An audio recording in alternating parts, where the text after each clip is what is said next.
First ever factory outlet, Mukunda Jewelries, KPHP, Somajiguda, Kottapet, Khammam. నమస్తే రమగారు. నమస్తే జయ. రమగారు, last week ఏదో ప్రయాణాలు చేసి వచ్చారు మీరు కదా, దైవ దర్శనాలు కూడా చేసుకున్నారు కదా. ఎక్కడికెక్కడికి వెళ్ళారు, ఏం చూసి వచ్చారు? ఎప్పుడు మీరు ఏం చూసి వచ్చినా అందరికీ చెప్తూ ఉంటారు కదా. అంటే ప్రత్యేకమైన దేవాలయాలు అయితే అందరికి తెలుస్తుంది కదా. అవును అని నేనే పెద్ద వీడియోలు అవి తీయను అక్కడ. అవును, ఏవో 2-3 క్యాజువల్ ఫొటోస్ మాత్రమే తీస్తాను. అది కూడా దేవాలయం కుదిరితేనే, అంత పెద్దగా చెయ్యను. కాకపోతే ఈ ప్లేస్ లో ఇవి ఉన్నాయి అని తెలిస్తే వెళ్ళినప్పుడు వీలుగా ఉంటుంది కదా అందరికి అని చెప్పడానికి. ఆ వైపు వెళ్ళినప్పుడు అది చూసి వస్తారు కదా అని. రీయూనియన్ ఉంది మా కాలేజ్ది, దానికోసమని మొన్న 10వ తారీఖు వెళ్ళాలనుకున్నాం. అయితే మా అక్కయ్య వెళ్తూ మేము ముగ్గురం కలిసి వెళ్ళాం. ఇదివరకు ఒకసారి ఏదో మాట మీద మా అమ్మగారి పుట్టిల్లు ముత్తుపల్లి, నేను చెప్పే కదా ముత్తుపల్లి అని, కానీ నేను ఎప్పుడు చూడలే. నా చిన్నప్పుడు నన్ను తీసుకెళ్ళామంటారు వీళ్ళు. నాకు ఊహొచ్చాక నేను ఆ ఊరు పేరు వింటమే తప్పిస్తే అమ్మమ్మ గారింటికి ఎప్పుడు వెళ్ళలేదా రమ్మగారు? మా అమ్మమ్మేమో మా అమ్మ పుట్టగానే పోయారు, తాతేమో మా విద్యకై పుట్టాక పోయారు. ఆడ ఇంకా మా కజిన్స్ ఉన్నారు, మా అమ్మ కజిన్స్ అందరూ ఎవరిదాని వాళ్ళు బయటకు వచ్చేసారు. మా పిన్నులు ఎక్కువ, మామయ్యలు కూడా బయటకు వచ్చేసారు. పెద్దగా వెళ్ళాల్సిన అవసరం నా దగ్గరకు వచ్చేసరికి ఎప్పుడు చేయ ఎన్నేళ్ళు, అదేలేండి, చాలా పెద్దగా అయ్యేది కదా. దాంతో వెళ్ళాల. మా వాళ్ళంతా వెళ్ళారు, అన్నయ్య వాళ్ళు కూడా అప్పుడప్పుడు వెళ్ళొస్తున్నారు ఏమో మరి. వెళ్ళారు. తర్వాత ఏదో దేవాలయంలో ఇవి చేశారు, మన పునరుద్ధరణ చేశారని వెళ్ళాలనుకున్నారు. నేను ఎప్పుడో అంటా అవి వెళ్ళరా వాళ్ళే ఒకసారి ఊరికే 4 వీధులు అమ్మ చిన్నప్పుడు తిరిగిన వీధులు చూడాలని అని. అంటే సడన్గా మా అక్కయ్య ప్రపోజ్ చేసింది, నువ్వు మాతో పాటు వచ్చి మేము పెద్దవరం వెళ్దాం అనుకుంటాం. పెద్దారం ఈ ఊరి పేరు, పెద్దవరం. అక్కడి నుంచి ముత్తుపల్లి పక్కనే, ముత్తుపల్లి వెళ్దాం మనము, కారులో వెళ్ళొచ్చేస్తే సరిపోతుందంటే సరే. ఈ రెండింటిని కలుపుకుని, నిజాన్ని నేను ఇక్కడ నాకు టఫ్ టైం, కార్తీక పురాణం హడావిడులు ఉన్నాయి. అవును, అయినా సరే అని ఒక 3 రోజులు కార్తీక మాసము ఇలా రంగనాథ స్వామిని చూసే అవకాశం, అది మీకు అదొక పాయింట్. రెండోది ముత్తుపల్లి చూడాలని రెండో పాయింట్. ఈ రెండింటిని కలుపుకున్నాం. మామూలుగా కార్తీక పురాణంలో కావేరీ స్నానము అన్న మాట ఓ 30 సార్లు వస్తుంది. అవును, ఏటా అనుకుంటాను నేను, కాదు ఈ సంవత్సరమైనా వెళ్ళి కావేరీ స్నానం చేయాలని భగవంతుడు అనుగ్రహించట్లా. ఈసారి రంగనాథ దర్శనంతో సగం అనుగ్రహం కలిగిందని నమ్మానమాట. రీయూనియన్ ప్రోగ్రామ్ అయిపోయింది. మా పాత స్నేహితులందరూ వచ్చారు, కాలేజీలో పాత వాళ్ళు. అయితే ఈసారి కాలేజీ రీయూనియన్ మేమే కాకుండా మాకు 2 ప్రఖ్యాత వ్యక్తులతోటి డైరెక్ట్గా మాట్లాడే అవకాశం లభించింది. బేతవోలు రామబ్రహ్మ గారు, ఆయన అనువదించిన దేవి భాగవతాన్ని నేను ఎప్పుడు ఫాలో అవుతూనే ఉన్నా. నేను చెప్పిన దేవి భాగవత గాథలన్నీ బేతవోలు రామబ్రహ్మం గారు సంస్కృతం నుంచి తెలుగు చేసినవే ఒకటి. తర్వాత మండలి బుద్ధప్రసాద్ గారిని కలిసాం. మా ప్రోగ్రామ్ మమ్మల్ని కలవడానికే వచ్చారు వీరిద్దరు. వాళ్ళిద్దరు మాట్లాడుతుంటే నేను అనుకున్న, జయ నాకు ఇట్లా నిదానంగా మాట్లాడడం రావట్లేదు, చక్కగా తెరిపిగా సావకాశంగా ఒక్క అక్షరం అటు ఇటు పోకుండా, సబ్జెక్ట్లోంచి అటు ఇటు డివియేట్ అయిపోకుండా చిన్న మృదువైన పదాలతోటి నేను నేర్చుకోవాలని భావించా జయ. ఆ రోజు నేను స్పీడ్గా మాట్లాడతానని నా నమ్మకం. గబగబా మాట్లాడతా, నిదానంగా మాట్లాడడం, తాపీగా మాట్లాడడం రాదు. నిజంగా నేను ఆ రోజున అనిపించింది వీరిద్దరి దగ్గర ఇది నేర్చుకోవాలి. ఇలాంటి వాళ్ళని అప్పుడప్పుడు వింటూ ఉంటే అప్పుడు మనకి ఏదైనా కొంచెం బాగా మాట్లాడడం వస్తుందేమో అనిపించింది. బాగుంది. అక్కడి నుంచి ప్రోగ్రామ్ అయిపోయింది. అందరినీ స్నేహితుల్ని కలుసుకున్నాం. మా గురువుగారు ఒక ఆయన జిఎస్ గారు వారు ఉన్నారు. వారు లాస్ట్ ప్రిన్సిపల్ కాదు కానీ ప్రిన్సిపల్ గారు రిటైర్ అయ్యారు. మా కజిన్ బ్రదరే. మిగిలిన వాళ్ళు ఇంకా మాకు టీచ్ చేసిన పెద్దవాళ్ళు ఎవరు లేరు. మొత్తాన్ని గ్రూపు కలిసాం. ఇక్కడి నుంచి ఏం చేసామంటే ఆ రోజు సాయంకాలమే దుర్గగుడిలో దర్శనం చేసుకున్నాం. ఈసారి విశేషం ఏంటంటే ఇప్పటికి 2-3 ఏళ్ళుగా దుర్గమ్మ అమ్మవారిని చూసినప్పుడు మల్లేశ్వర స్వామిని చూడడానికి అవకాశం లభించట్లా. ఎందుకంటే అక్కడ ఏదో రెనోవేషన్ జరుగుతోంది, ఆ పక్కకి వెళ్ళటం కుదరక శివ దర్శనం కాకుండానే తిరిగి వస్తున్నాము. ఈసారి అద్భుతమైన దర్శనం మాత్రం అయింది. కార్తీకంలో అదొక కడుపు నిండిపోయే సంఘటన అనమాట. పైకి వెళ్తే అక్కడ ఉన్న అర్చకులు ఎవరో నన్ను గుర్తుపట్టారు. చక్కగా అంతరాలయంలో స్వామివారు ఎదురుకుండా నిలబడి చాలా కాలం తర్వాత 6-7 సార్లు వెళ్ళే కదా ఈ మధ్య, ఒకసారి కూడా అవలా దర్శనం. చక్కగా దర్శనమైంది, వచ్చేసాం. మర్నాడు మా పెద్దక్కయ్య గారింటికి వెళ్ళిపోయి ఆ రోజు మర్నాడు పొద్దున్న మోపిదేవి వెళ్ళాం. మోపిదేవి ఏటా వెళ్ళేదే.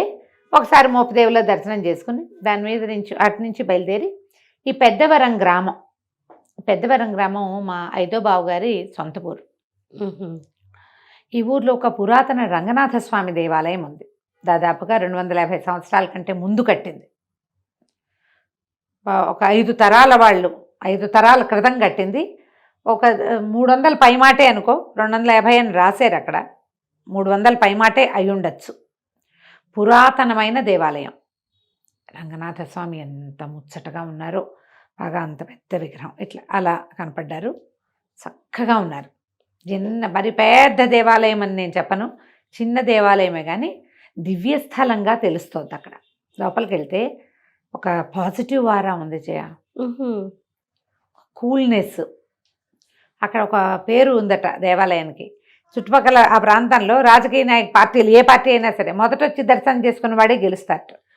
స్వామివారిని ఎవరు దర్శించుకుంటే, ఎవరు ఫస్ట్ దర్శించుకుంటే, నామినేషన్ వేశాక ఎవరు మొదట వస్తే 1 మినిట్ ముందు వచ్చిన వాళ్ళు గెలిచిన దాఖలాలు కూడా ఉన్నాయి. అబ్బా బాగుంది. అది ఇప్పుడు 200-300 ఏళ్ళు నాటిది కదా. మరి దాదాపుగా 70 సంవత్సరాల నుంచి మనకు పోటీలు జరుగుతూనే ఉన్నాయిగా. మన స్వతంత్రం వచ్చాక ఇవే కదా రాజకీయ పార్టీలు. ప్రతి 5 ఏళ్లకి నామినేషన్లు హడావిడి నడుస్తుంది కదా. ప్రతిసారి మొదట వచ్చిన వారే గెలిచారట. దివ్యస్థలం. ఎండమెంట్స్లోకి వెళ్ళినట్టు లేదు, లేదా వెళ్ళిందో కాస్త అటు ఇటుగా ఏదో జరుగుతోంది, కానీ అంత బాగా అర్థం కాలేదు నాకు. ఒక పురాతనమైన కట్టడము. మనకి ఇప్పుడు సీతారాం బాగు అవి ఇక్కడ హైదరాబాద్లో చూస్తాం చూడు, ఒక పెద్ద ముందు భాగము ఒక పెద్ద కట్టడం లాగా కనపడుతుంది. ఈ దేవాలయాన్ని కూడా అలాగే కనపడుతుంది. లోపలికి వెళ్తే పక్కన కుడి చేతి వైపు రాముల వారి దర్శనం కూడా అవుతుంది. ఎంత బాగున్నారు. పూర్వం అట ఈ ప్రాంతంలో ఉన్న జమీందారుల కుటుంబాల్లో ఒకరికి భూతప్రేత పిశాచాలేవో ఆవహించినాయి. ఈ ప్రాంతంలో ఉన్న వేదాల వారి కుటుంబాల్లో వైష్ణవ కుటుంబాల వారు వెళ్ళి వాళ్ళకి ట్రీట్ చేశారు. అయితే ఆయన సంతోషించి 5 గ్రామాలని వీళ్ళకి ఇచ్చారట. ఇస్తే ఈ 5 గ్రామాలు 5 కుటుంబాలు అయినట్టున్నాయి. కొంచెం ఆస్తులు ఏముంది కూర్చుని తింటుంటే. అయితే అప్పుడు వీళ్ళు ఏమనుకున్నారట, ఏదైనా భగవత్ సేవ చేసుకుందామో మనకి అయాచితంగా వచ్చిన సంపదనని శ్రీరంగం వెళ్ళి అక్కడి నుంచి ఒక ఇంత ప్రతిమని తీసుకొచ్చుకున్నారు. ఏమంటారు దాన్ని, మనం ఇత్తడిది లాగానే అనిపించింది నాకు. లోహ ప్రతిమ అందున్నారు రంగనాథ స్వామి. శ్రీరంగంలో సేవించుకుని స్వామిని అక్కడి నుంచి దేవాలయంలో సేనింపజేసి లోపల అక్కడి నుంచి తెచ్చుకుని వచ్చేటప్పుడు కూడా 40 రోజుల పాటు ప్రయాణం చేసి ప్రతి చోట స్వామివారికి తీసుకొస్తున్న ప్రతిమా స్వరూపానికి సేవాకాలాలు జరిపించి సేవ మానల తొలి రోజు నుంచి మధ్య మధ్యలో ఎక్కడెక్కడ శ్రీ వైష్ణవ కుటుంబాలు ఉన్నాయో ఆయా ప్రాంతాల్లో విడిది చేయటము, అక్కడ స్వామివారికి సేవాకాలం జరిపించుకుని ఆ స్వరూపాన్ని తీసుకొచ్చి ఇక్కడ ప్రతిష్ఠ చేసుకున్నారు. వెనకాల ఒక రాతి ప్రతిమ. చక్కగా ఉన్నారు. శ్రీదేవి భూదేవి పాదాల దగ్గర కూర్చుని నిద్రాముద్రాభిరాముడుగా ఉన్నటువంటి స్వామివారిని ప్రతిష్ఠ చేశారు. అప్పటి నుంచి కూడా ఒక కుటుంబాన్ని పెట్టుకున్నారు. దిట్టకవి వారుట వారి కుటుంబాన్ని పెట్టుకున్నారు. వాళ్ళే ఈ సేవాకాలం జరుపుతున్నారు. ఆనువంశిక అర్చకులు ఉన్నారు, ఆనువంశిక ధర్మకర్తలు ఉన్నారు. ఏదైనా చూసినప్పుడు మనకి ఒక్కొక్క భావం కలుగుతుంది. ఏదైనా దేవాలయానికి వెళ్తే ఒక్కో చోట దుఃఖం వస్తుంది, సంతోషం కలుగుతుంది, అబ్బో ఎంత బాగుంది అనిపిస్తుంది.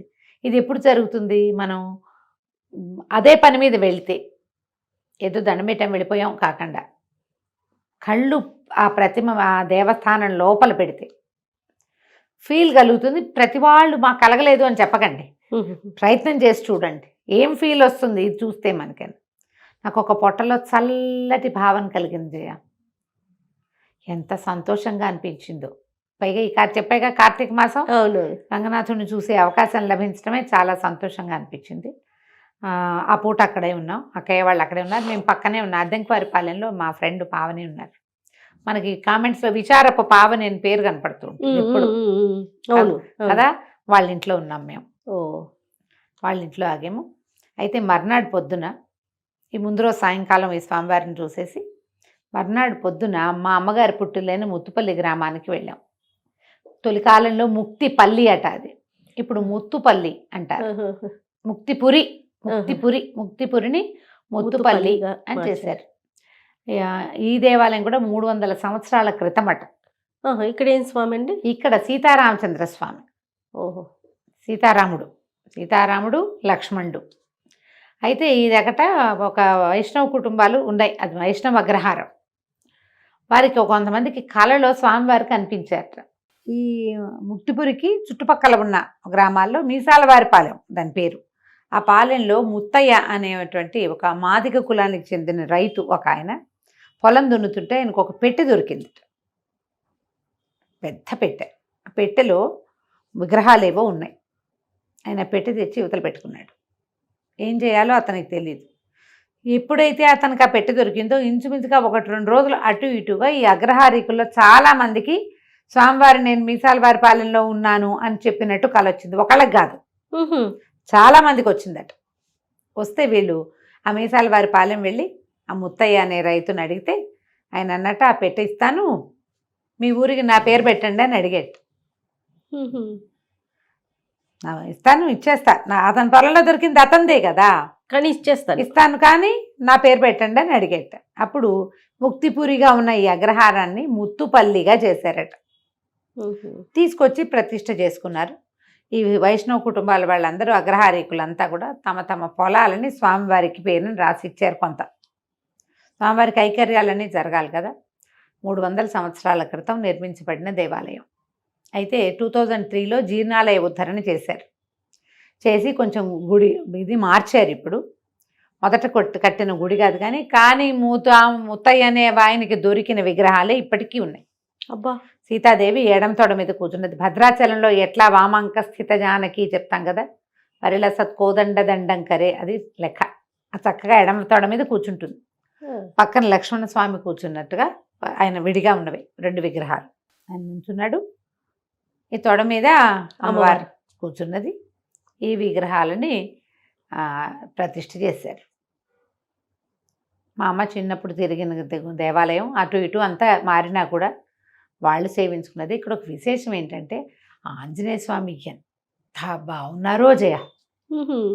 మామూలుగా క్షేత్రపాలకులు ఎదురుంటారు కదా, గరుడాళ్ళ వారు ఉంటారు, లేదా ఆంజనేయులు కనిపిస్తారు కదా.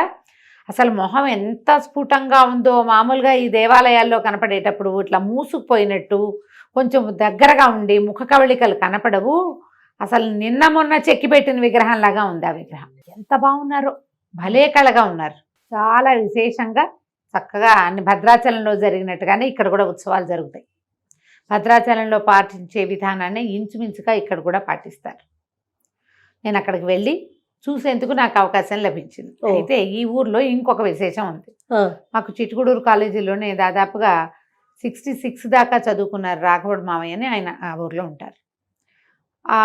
ఇంకా ఎప్పుడో ప్రతిష్ఠ చేయబడిన ఒక దేవాలయము, ఆయన దాని డెవలప్మెంట్లో ఆయన భాగం పంచుకుంటారు ఇప్పుడు. అయితే ఆయన ఫోన్ చేశారు, ఆ సంతాన వేణుగోపాల స్వామి దేవాలయం ఉంది, ఒకటి వెళ్దామని మా అక్కయ్య 4-5 సార్లు చెప్పింది. నేను ఇది జీవితంలో ఊహించని ఒక సంఘటన అనమాట. ముక్తిపల్లి వెళ్ళటమే నేను ఎప్పుడు ఊహించలే, అలా జరిగింది. స్వామివారిని సేవించుకున్నాం, సీతారామచంద్ర స్వామిని. అయితే చెల్లమ్మగ్రహారం అని ఇదివరకట ఈ ముత్తుపల్లి చెల్లమ్మగ్రహారం కలిసే ఉండేవి. అదొక అగ్రహారం, ముత్తుపల్లి అగ్రహారం కానీ చెల్లమ్మ అగ్రహారం కొంచెమే, ఎక్కువ దూరం ఏం కాదు, ఊర్లో ఉన్నట్టే ఉంది. ఆ చెల్లమ్మ అగ్రహారంలో ఒక విశేషమైన దేవాలయం ఉంది జయ, తాండవ కృష్ణుడి గుడి. మనం నవనీత కృష్ణుడి దేవాలయం చేస్తున్నాం, ఇది గుడిగా లేదు, తాండవ కృష్ణ ప్రతిష్ట. ఇక్కడ తాడి చెట్టులో ఆదిశేషువు వెలిశాడని చెప్తారు. పెద్ద తాడి చెట్టు ఉంది. ఆ తాడి చెట్టుకి గిలకలు రాలుతాయి కదా, తాడి చెట్ల నుంచి గులకలు అంటారు, గిలకంటారు, గులకంటారు. బరకగా ఉండి ఇంత వంపులుగా ఉన్నవి రాలి పడుతుంటాయి తాడి చెట్టు. పొయ్యిలో పెట్టుకునే వాళ్ళని చేయ, నాకు తెలుసు, గులకలు చెక్కమా మండుతాయి. ఆ గిలకల్ని పొడి చేసి దీపావళి టపాసులు అవి మందుకుంటూ కూరతారు చూడు, ఈ పూల పొట్లాలు అవి చేస్తారు, దాంట్లో వాడేవాళ్ళు. అయితే ఇక్కడ 5 పడగల నాగేంద్రుడు లాగా గిలకలు వస్తాయి ఈ తాడి చెట్టుకి. నేను కంటితో చూసొచ్చాను జయ, నేను ఇలా పరిచినట్టు ఒకటే కొమ్మ ఇట్లా ఉండి 5 తలలు, ఇట్లా 5 వేళ్ళు ఉన్నాయా, ఇలాగా మధ్యలో అది పెద్దదుండి 2 పక్కల కరెక్ట్ గా సర్పం లాగానే ఉంది జయ. సర్పమే ఇప్పటి వరకు అలానే పడుతుంది, అలాగే ఉంది ఆ ఒక్క చెట్టే. 80 సంవత్సరాలకి ముందు కథ ఇది. 80 ఏళ్ల ముందు ఈ తాడి చెట్టులో ఆదిశేషువు వెలిసి ఉన్నాడని ఆ చెట్టుని సేవించేవాళ్ళు ఆ గ్రామం వాళ్ళు. ఆ గ్రామానికి చెందిన వాళ్ళే మాకు దూరపు బంధువులు. ఆయన స్వామివారికి దండం పెట్టుకున్నారు. ఆయనకు సంతానం లేదు. ఉహు. నాకు ఎవరైనా పిల్లవాడిని దత్తు ఇచ్చినా సంతానం కలిగినా నీకు తాండవ కృష్ణుడిని ఇక్కడ ప్రతిష్ఠ చేస్తాను. సర్పం తల మీదే కదా కృష్ణుడు నాట్యం చేశాడు. అంతేగా. కాళీయమర్దన కృష్ణుడు ఉన్నాడు ఇక్కడ. అయితే ఆయన మొక్కుకుంటే వాళ్ళ బంధువుల్లో ఒక పిల్లవాడిని వెంటనే ఆయనకి దత్తుకి కుదిరారు. ఎవరినైతే దత్తు తీసుకున్నారో ఆయన కొడుకుల్లో ఒక ఆయన మా చిట్టుగూడూరు కాలేజీలోనే చదువుకున్నారు. వాళ్ళ మనవరాలే ఇప్పుడు మా అన్నయ్య కోడలు కూడా. ఆహా. తెలీదు మాకు. చూడండి. ఆయన ఎవరైతే ఈ దేవాలయాన్ని ముందు ప్రతిష్ఠ చేశారో ఆయన మునిమనవరాలు ఇప్పుడు మా ఇంట్లో ఉంది. ఓ. మాకు తెలీదు. అక్కడికి వెళ్ళాక నిన్ననే నేను తెలుసుకున్నాను. మాకు తెలుసు అన్నాడు మావాడు, నాకు తెలీదు అసలు ఇక్కడ ఈ కృష్ణుడి దేవాలయం మేము ఇంత ఎక్సైట్మెంట్కి గురైనట్టు వాళ్ళకి తెలియలేదు అసలు. అయితే ఎప్పుడైతే మొక్కుకున్నారో ఆయన తాడి చెట్టు దగ్గరే ఈ తాండవ కృష్ణుడిని ప్రతిష్ఠ చేశారు. ఒక రాతి శిల్పం. చక్కగా ఉన్నాడు కృష్ణుడికి. ఇంతే కృష్ణుడు కనిపిస్తాడు. పైన పడగ, అదే పడగ మీద నుంచున్నట్టు పైన ఇట్లా చిన్నగా కవర్ చేసి ఉన్నట్టు కనపడుతోంది అనమాట. ఓకే. పడగ మీద నిలబడినటువంటి కృష్ణుడు, తాండవ కృష్ణుడు ఎట్లా ఉంటాడు? ఒక కాలు కింద, ఒక కాలు ఇట్లా పైకి లేచి తోకని చేత్తో పుచ్చుకుని అదే ప్రతిమ. అయితే తర్వాత కాలంలో ఈయన నేను చెప్పిన రాఘవాచార్యులు గారు స్వామివారికి నీడ లేకుండా ఏమీ లేకుండా ఇలా చెట్టు కింద పడి ఉన్నాడు. ఈయనకి చక్కగా ఏర్పాటు చేస్తానని దండం పెట్టుకుని ఆయన పక్కనున్న స్థలం, వీళ్ళే ఆన్వంశిక ధర్మకర్తలు ఇచ్చిందే అయి ఉంటుంది బహుశా. పక్కన ఒక స్థలంలో పక్కనే తాడి చెట్టు ఇటు ఉంది, లెఫ్ట్లో ఉంది, రైట్ సైడ్కేమో ఒక షెడ్ లాగా చక్కగా నిర్మించారు.